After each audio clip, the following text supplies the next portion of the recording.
Nous entrons dans une année électorale qui s'annonce décisive. Et c'est de votre force précisément dont nous aurons besoin pour nous porter jusqu'à cette date qui désormais va occuper pendant plusieurs mois nos esprits, le 9 juin 2024. On a 9 mois pour en faire un jour de mobilisation. Ce 9 juin, nous avons l'intention d'en faire un jour de fierté et de ferveur. Mais mes chers amis, il y a une condition sine qua non pour que cela arrive. Que le peuple de France aille voter. Il faudra impérativement voter. Ce 9 juin 2024, enfin. Nous voulons en faire le jour de l'ambition nationale, plus que jamais confiante et conquérante, un jour de sursaut où la nation française proclamera de nouveau avec ferveur son désir de liberté. La liberté des citoyens et des nations, la liberté des hommes et des peuples, la liberté des intelligences et des esprits, c'est tout l'enjeu du prochain scrutin européen. Ce n'est donc pas pour rien que notre peuple fait preuve d'une si grande aspiration à la liberté, et plus encore, lorsqu'il sent que l'on veut le conduire, comme c'est le cas de la technocratie bruxelloise, à une forme de servitude.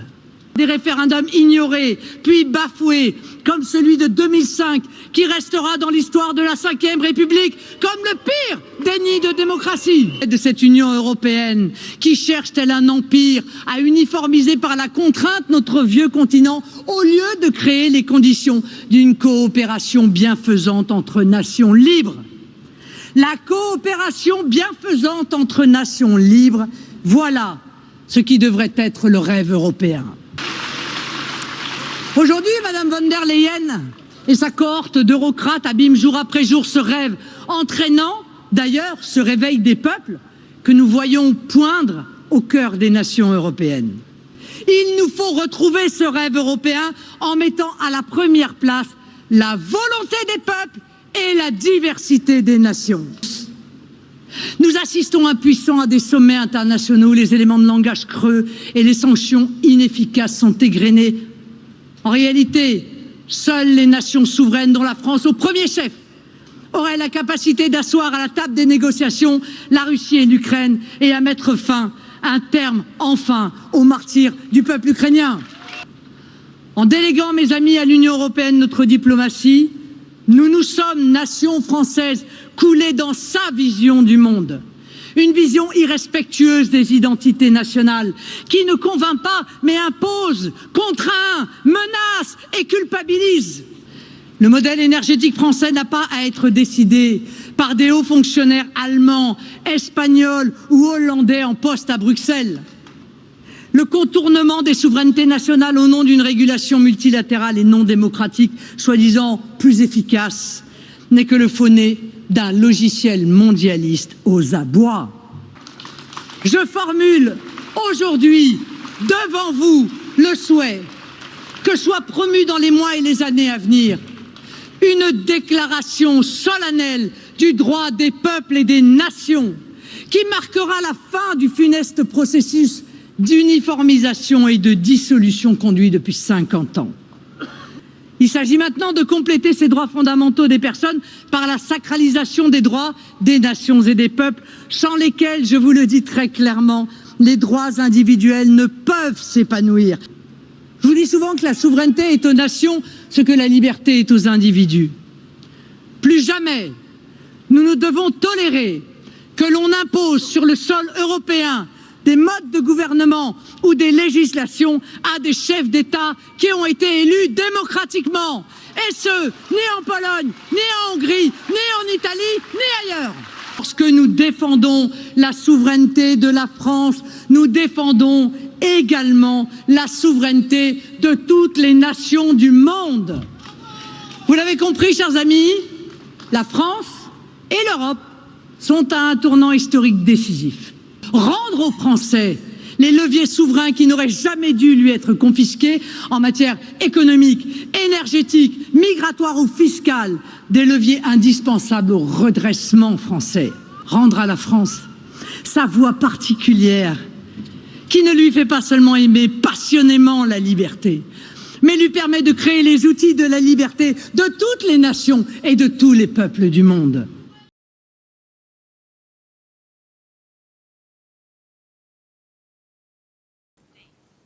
Dans un peu moins de 300 jours, les Européens se rendront aux urnes dans notre démocratie unique et remarquable.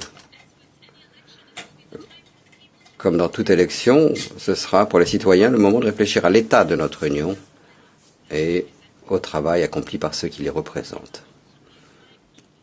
Mais ce sera aussi le moment de décider quel avenir et quelle Europe ils souhaitent. Notre Union, aujourd'hui, reflète la vision de ceux qui ont rêvé d'un avenir meilleur après la Seconde Guerre mondiale.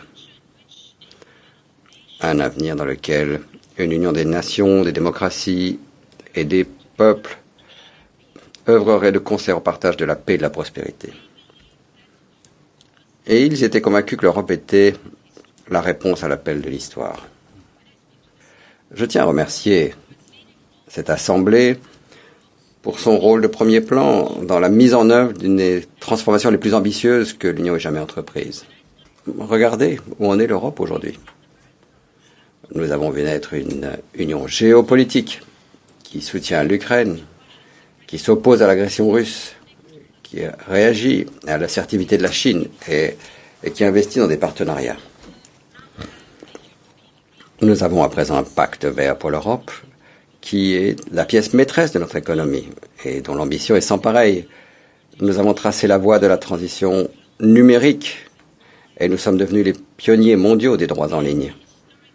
Nous avons mis en place le plan historique Next Generation EU avec 800 milliards d'euros pour financer à la fois des investissements et des réformes et qui crée des emplois décents pour aujourd'hui et pour demain.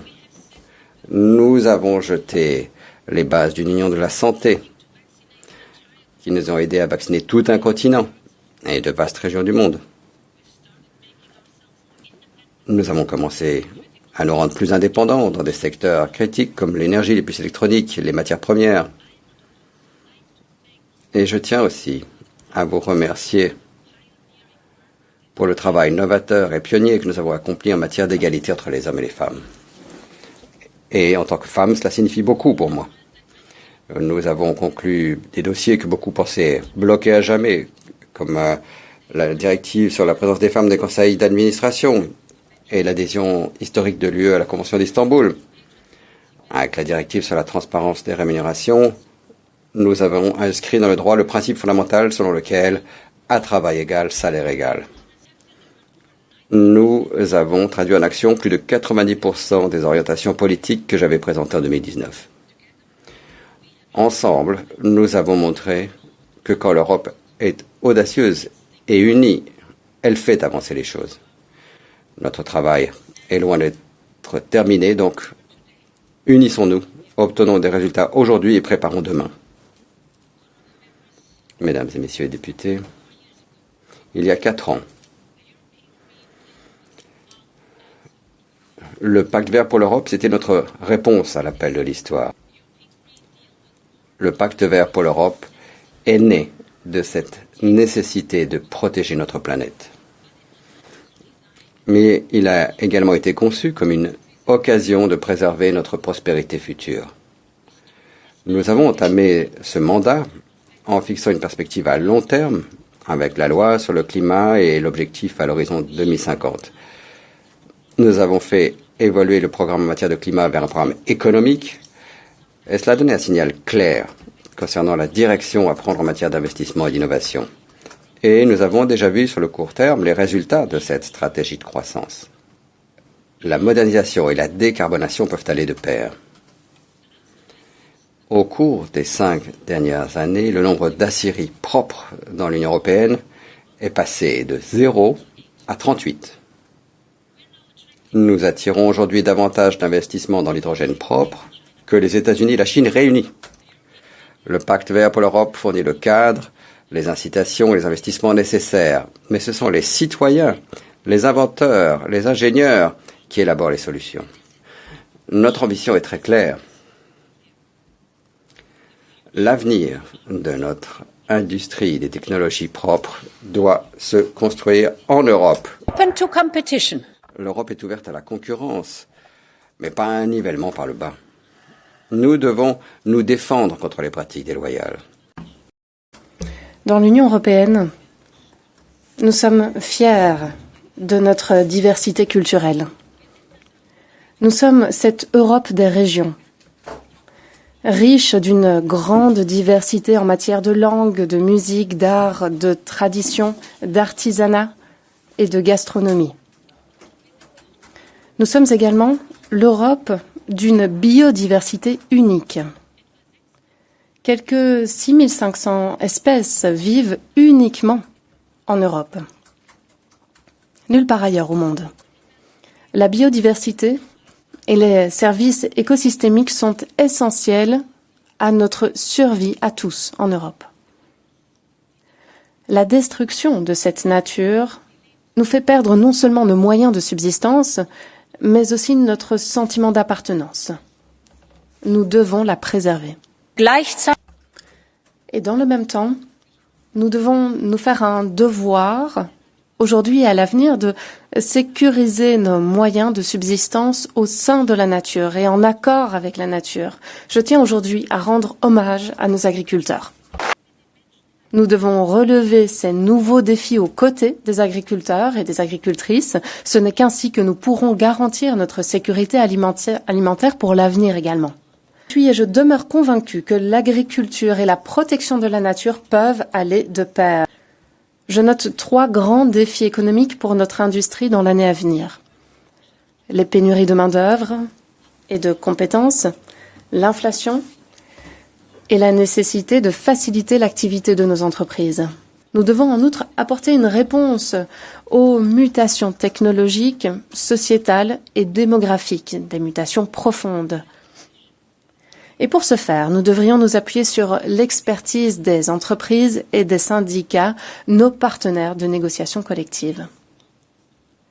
Cela fait presque 40 ans que Jacques Delors convoquait la réunion de Val-Duchesse, qui a vu naître le dialogue social européen.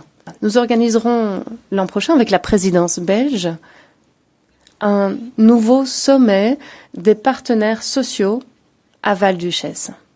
Mais les entreprises européennes ont également besoin de pouvoir accéder à des technologies clés pour innover, se développer et fabriquer. Et il y va de la souveraineté de l'Europe. C'est la raison pour laquelle, dans le cadre de notre proposition de révision du budget européen, nous avons proposé de créer la plateforme STEP. Avec STEP, nous pourrons stimuler, mobiliser, orienter les fonds de l'UE pour investir dans tout ce qui va de la microélectronique à l'informatique quantique et à l'IA, de la biotechnologie à la technologie propre. L'Europe est devenue la pionnière mondiale de la défense des droits des citoyens dans le monde numérique.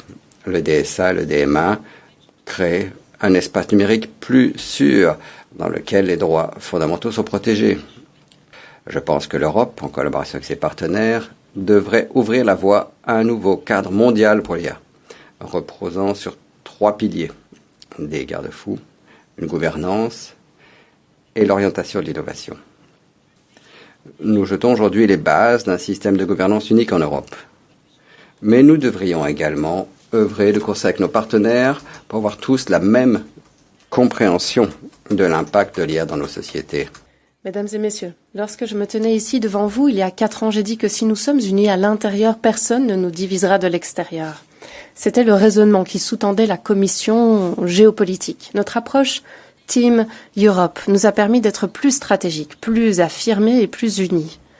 Nous devons donc faire preuve de la même unité d'intention à l'égard de l'Afrique que celle que nous avons montrée pour l'Ukraine.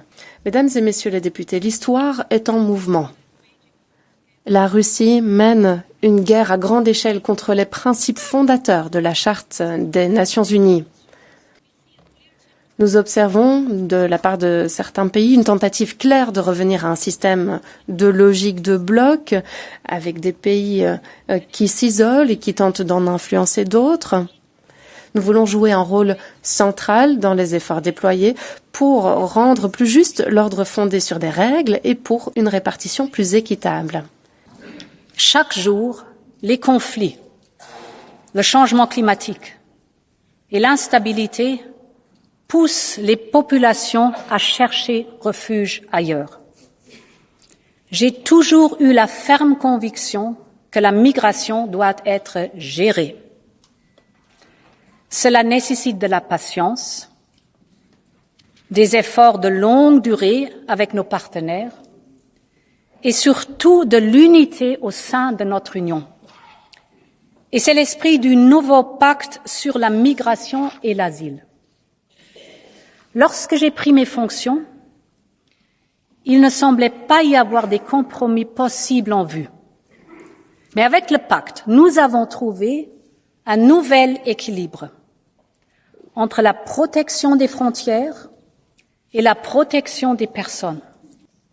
Un accord sur le pacte n'a jamais été aussi proche. Le Parlement et le Conseil ont une occasion historique de le faire aboutir. Ce Parlement l'a déclaré haut et fort. L'avenir de l'Ukraine se trouve dans notre Union. L'avenir des Balkans occidentaux se trouve dans notre Union. L'avenir de la Moldavie se trouve dans notre Union. Et je sais à quel point la perspective européenne est importante pour tant de gens en Géorgie.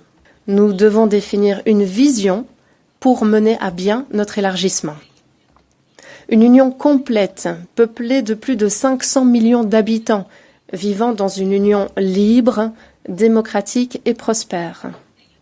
Une union complète dont les jeunes citoyens peuvent, en toute liberté, vivre, étudier et travailler.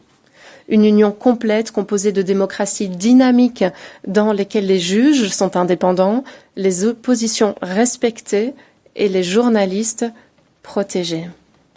Parce que l'état de droit et les droits fondamentaux formeront toujours le socle de notre union dans les États membres actuels comme futurs. Mesdames et messieurs les députés, il est temps à présent de nous élever à la hauteur de cette détermination. Cela signifie qu'il faut réfléchir à la manière dont nous devons nous préparer pour former une union complète, dépasser les vieux débats simplistes sur l'élargissement.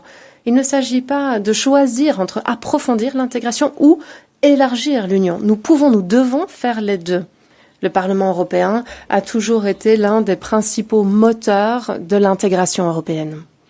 L'achèvement de notre Union est le meilleur investissement possible pour la paix, la sécurité et la prospérité sur notre continent.